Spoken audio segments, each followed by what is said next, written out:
Very good morning, dear children. Welcome back to your English grammar class. Dear children, as we are discussing and learning about the first chapter, the sentence, it has three important topics to know about. That the three important topics are: the first, the sentence; second, parts of a sentence; third, phrases. So we have learned the sentence and the phrases. I hope that you have understood the sentence and the phrases. Now today we are going to discuss about the parts of a sentence. Today we are going to learn about parts of a sentence. What are the parts of the sentence? A sentence has two important parts: the subject and the predicates. So the subject, the predicate. Now let's talk about the subject and the predicate. To have a complete sentence, you must have a subject and you must have a predicate. Dear children, to have a complete sentence, you must have a subject and you must have a predicate. Now, what is subject and what is predicate? Dear children, you have been learning the word subject from your lower classes. But sometimes we may have some doubt. So now, I just invite you to listen carefully and learn about the subject little more than compared to your lower classes. What is subject? Here, I have given, it tells who or what the sentence is about. Always subject will tells about the who.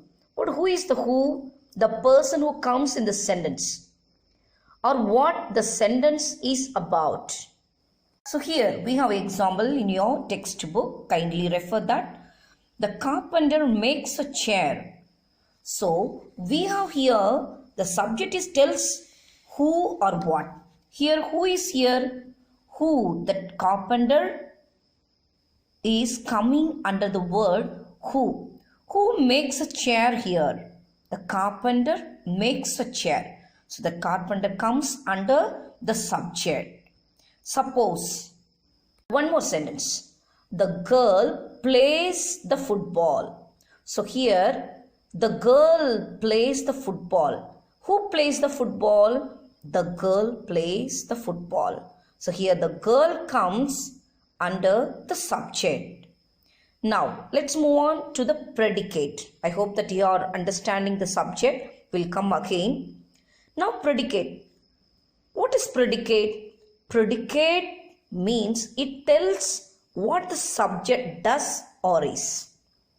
Predicate is, it tells what the subject does or is. Here in the same sentence, the carpenter makes a chair. Now the carpenter makes a chair sentence has the subject and the predicate. So we have underlined, we have divided the part, the carpenter under the subject, and we divided the other part, makes a chair is called predicate. So why makes a chair is called predicate? So what is our definition? A word of a sentence or the group of words or the phrases which comes after the subject say something about the person or thing denoted by the subject is or are called the predicate. I hope that you have understood. Once again, the predicate tells what the subject does or is. So come to the definition of subject and the predicate. A subject is the noun or pronoun based part of a sentence. And whereas the predicate is the verb based. So the subject is the noun or pronoun based part of the sentence. And here the subject predicate means is verb based part that the subject performs. So now, as I have said in the beginning, to make a sentence we need subject and the predicate. The subjects and the predicates combine together to make sentence. Now we have completed our topics. So we have studied about the sentence. Under that we have studied about the phrase which is connected to the sentence. And now we have seen the parts of a sentence. The parts of sentence has two. The sentence has two parts, the subject and the predicate. The subject tells who or what the sentence is about. The predicate tells what the subject does or is. Most of the time, the subject comes before the predicate. However, sometimes the subject can come after the part of the predicate. Like here, sweets are the use of adversity. All the sentence will be having subject. But sometimes in the imperative sentences or in exclamative sentences, the subjects are understood that they are there in the sentence. Like for example, come here, you come here, we can say. Brush your teeth. Here, you is understood. You brush your teeth. And in exclamative sentence, shocking, well done. So these are here, it is shocking. Or that was well done. Here, it and that is understood as a subject. Children, I have underlined and I have divided two parts with the two different colors so that you can identify easily the subjects and the predicate. Usually, we should remember if the subject plays all the subject blue underlined parts, who is the sentence about and who is doing the verb and who is doing an action here. So when you ask who, then you get the subject part. For example, the monkey ate a banana. Who is doing the action here? The action is eating the banana. So who ate a banana? The monkey. So the monkey comes under the subject. Now the second sentence you see, Buddy chased a mouse.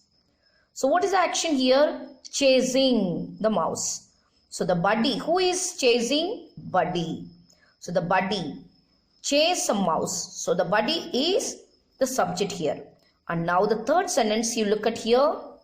Look at this third sentence here. It's a very short sentence. Sometimes people might think that this is not a complete sentence because it is very short. So now please, is there a verb? Yes. Verbs. Runs, one verb we have. And is there a subject here? Yes. Who is running here? He. He. Who is running here? He. Who runs here? He runs. So we have one subject he and one single word runs. Though we have a single word, now the predicate is called, the run is called predicate part. Single part. Only the verb comes as a predicate. So the part of a sentence that speaks all those parts, the part of sentence that speaks about somebody or something is called the subject. Now comes to the predicate part. So I think you have understood the predicate part. Shortly I can say predicate is nothing but this is the verb what the subject is doing. So who ate the banana? Monkey ate. So what is the action here? Ate. So ate a banana comes under the predicate part. What is the definition for this predicate? This is most based form. A predicate is what the subject does. What the subject does. And it contains a verb and any object. So the predicate will have the verb part or the object part or modifiers that are governed by the verb. So here, ate a banana, chase a mouse, runs, drop the food, barks at the crate, is our principal, enjoy watching football every day, or in second grade, call his parents for the meeting. So all the sentence, all these pink colored parts are called predicates. So dear children, now easily you can identify the subjects and the predicates, I think. Now come to the fourth, the servant dropped the food. Who is here? The answer, if you ask kindly, who dropped the food? The servant. So it's subject. And the servant dropped what? That is object. So the servant, what is the work here? Dropping. So the drop the food comes under predicate. The dogs barks at the cat. Sometimes the dogs barks. The dog's bark will come. So here only the bark will stand for the predicate. The bark verb only comes under predicate part. But now here the dogs bark at the gate. Now Father Albert is our principal. Who is Father Albert? The Albert is what? Should answer. And what works is our principal. And now I enjoy watching football every day. Who enjoy? I enjoy watching. And Sheila and Anjali are in second grade. Who are in second grade? Sheila and Anjali. So it's called subject. They call his parents for the meeting. They, what are they? What are the works here? Call his parents for the meeting. Here we have so many words comes as a phrase group. So we have studied already about the sentence and the phrases. So you know very well about. Sister Jansi is our English teacher. So I am the person. Sister Jansi, who is for the Jansi is answering for the question who. So dear children, a complete sentence need what? The subject and the predicate. So we have completed the first chapter. So no need to hurry up to the second one. Please kindly go through your exercises and learn and practice. Try to do your exercise in the textbook. And I also likes to give you some exercise part. So kindly try to fill up that.